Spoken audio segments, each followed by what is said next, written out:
beda agama tidak menjadi halangan orang untuk berbakti terhadap kedua orang tua, karena dawuhnya Al-Quran washohibhuma fid dunya ma'rufa. Dan pergaulilah atau hiduplah bersama kedua orang tua secara baik meskipun beda agama, fid dunya ma'rufa, secara baik. Nah itu.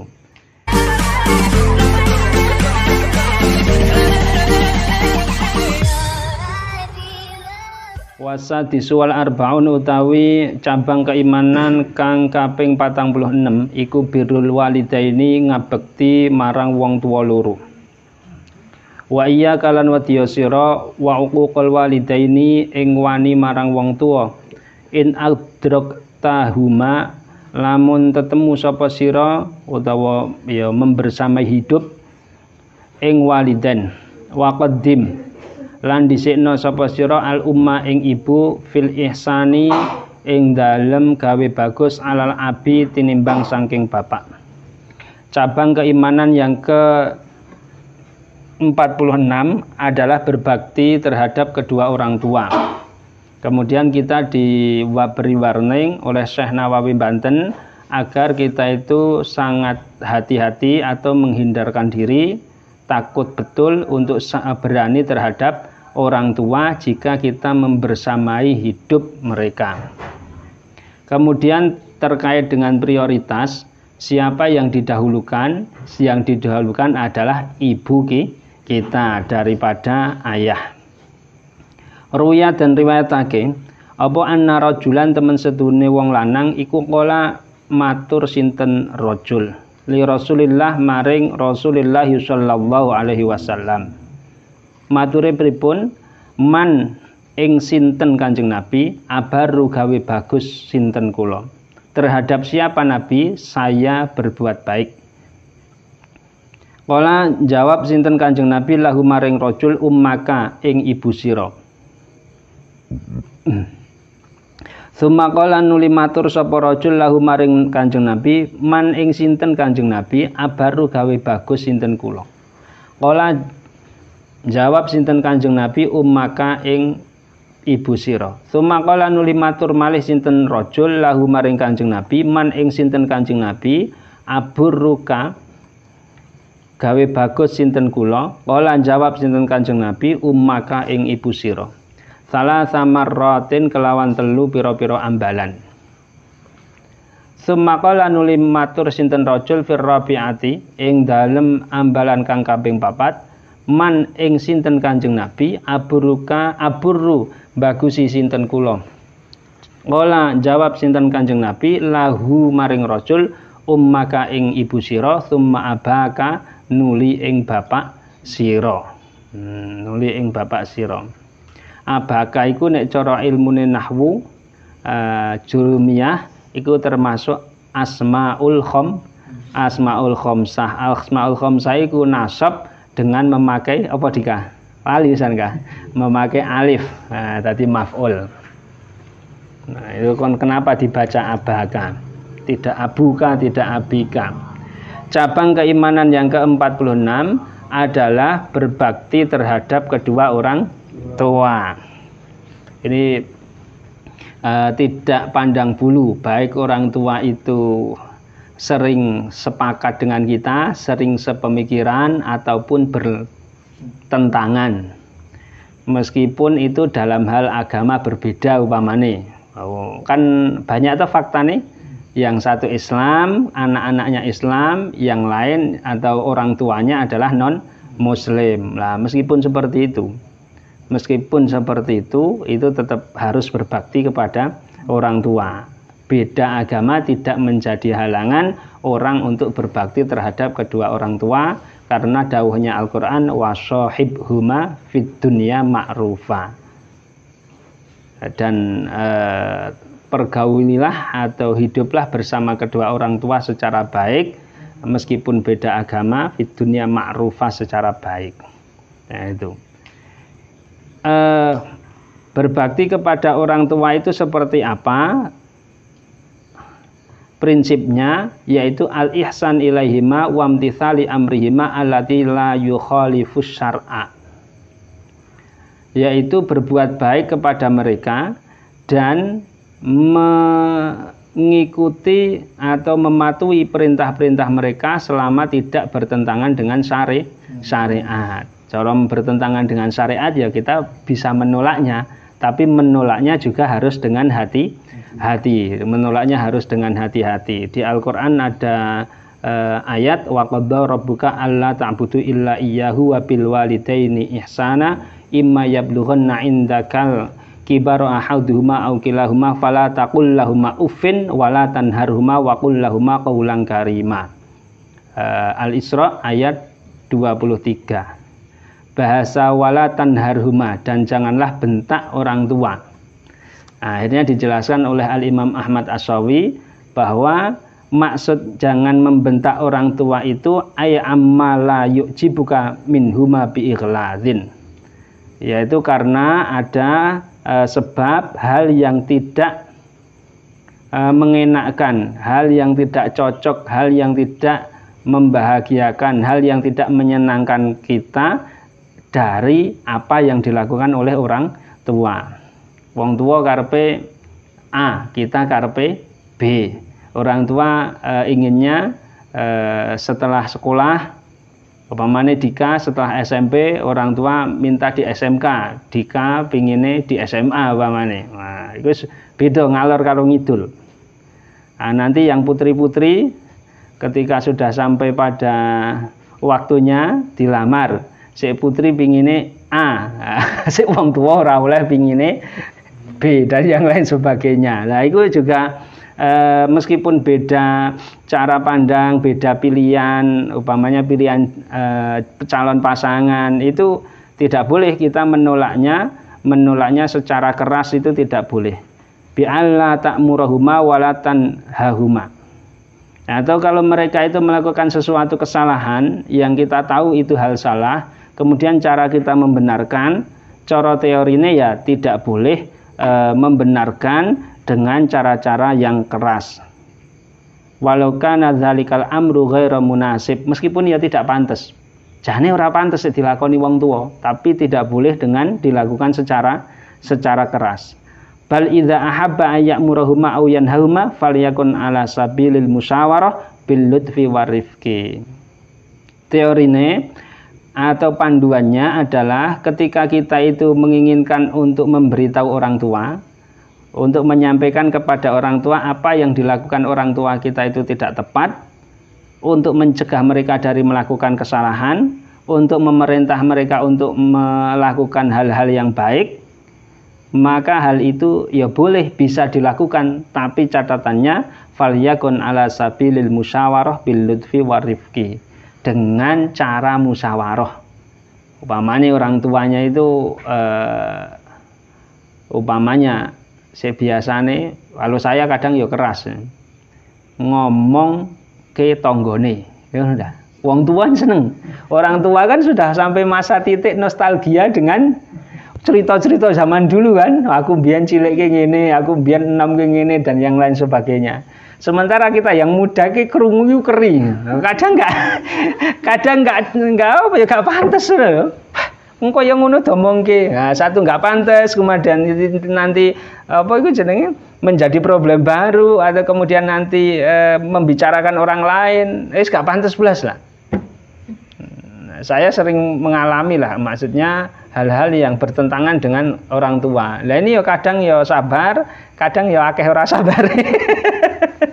Kadang ora akeh ora sabar. Nah, ini penting banget kanggo dhewe, apalagi yang laki-laki, karena bagaimanapun kesuksesannya seorang laki-laki itu tergantung dari ibunya.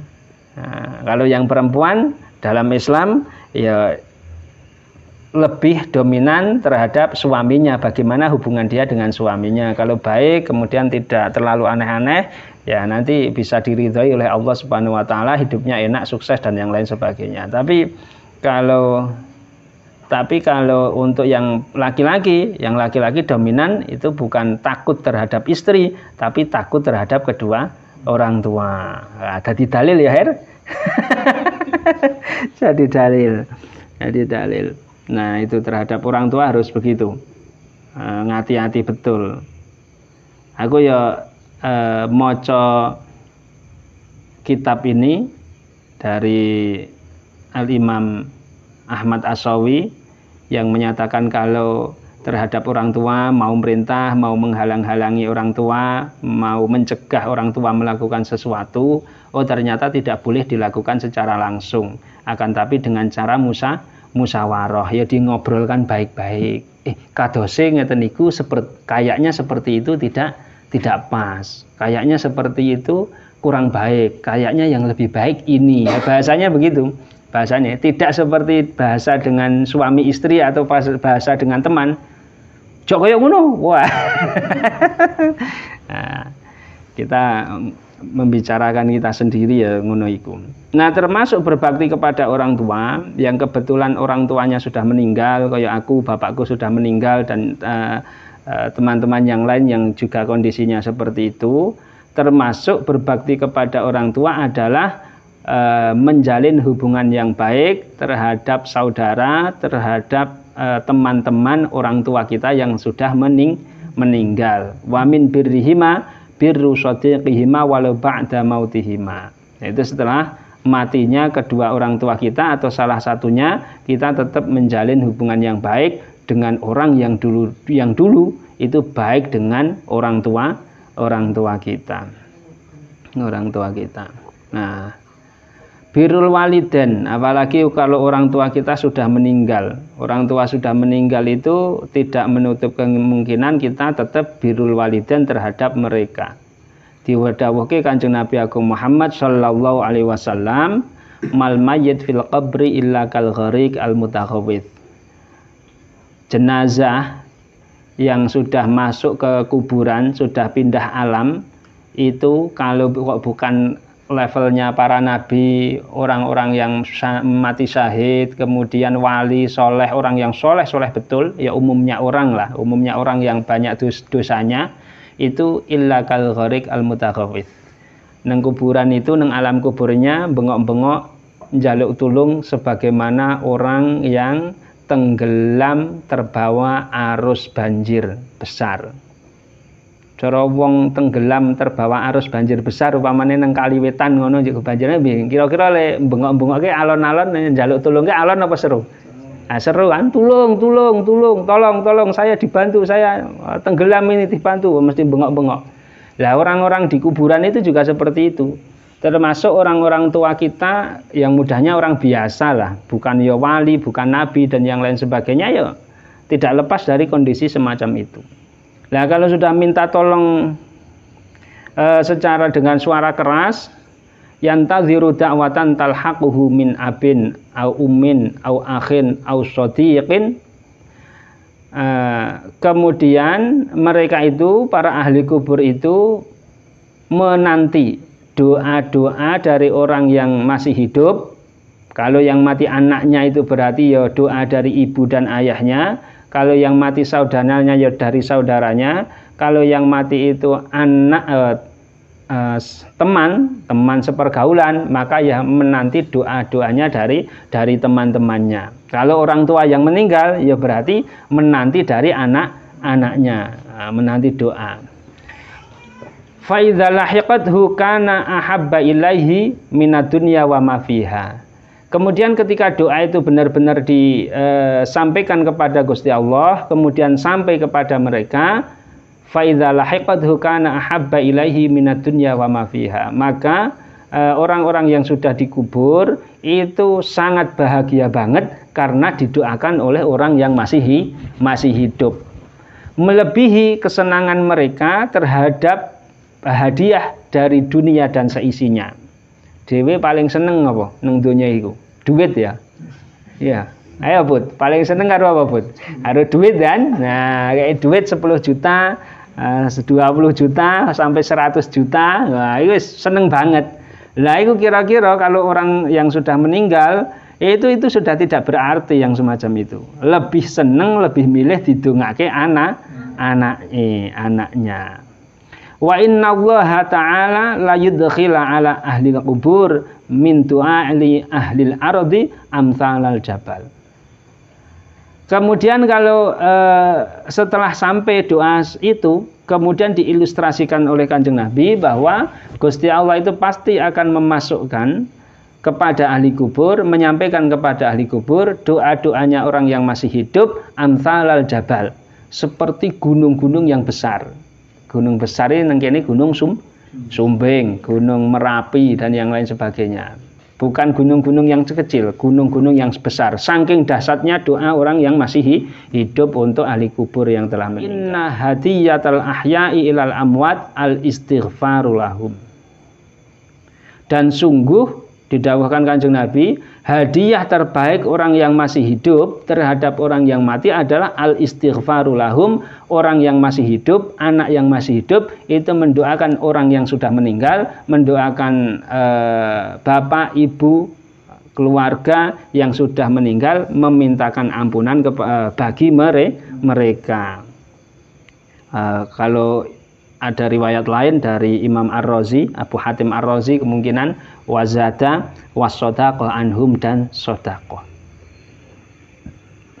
Nah, itu salah satu atau diantara cara berbakti terhadap kedua orang tua ketika orang tua kita itu sudah meninggal, mendoakan, memintakan ampunan, membacaan doa-doa atau Al-Quran kemudian dihadiahkan kepadanya, dan kalau bisa bersedekah.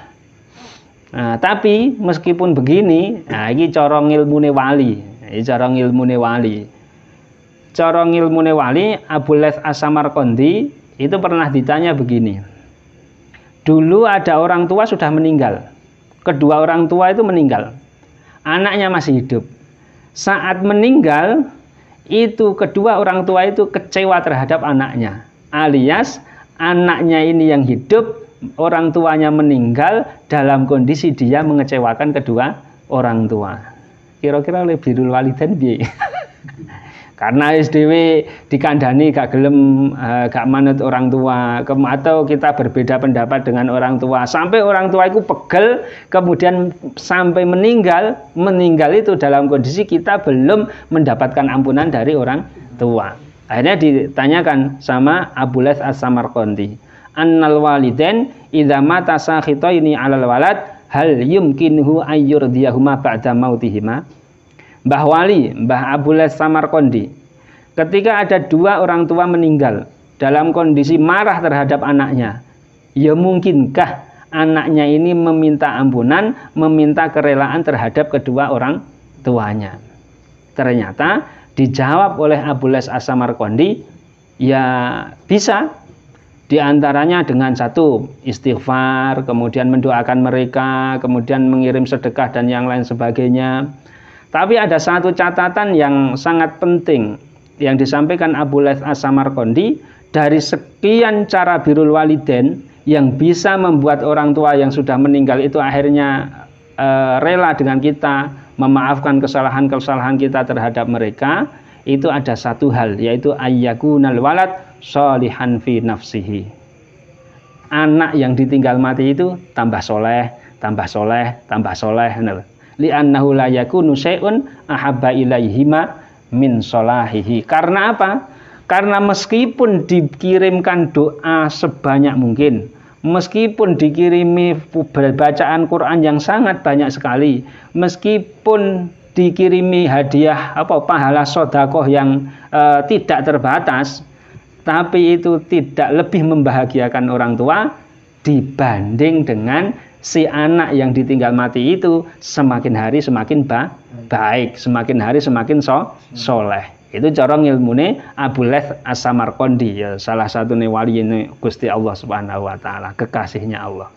Nah, jadi menjadi sangat penting kita ngaji semacam ini, salah satu upaya, satu langkah, dua langkah, tiga langkah untuk memperbaiki diri kita, orang tua kita, mbah-mbah kita yang sudah meninggal itu loh, nyawang anake, nyawang putune, nyawang melihat anak cucunya di dunia itu dengan perasaan yang gembira, dengan perasaan yang bahagia di akhirat sana. Waduh, romantis teman. Ya begitu.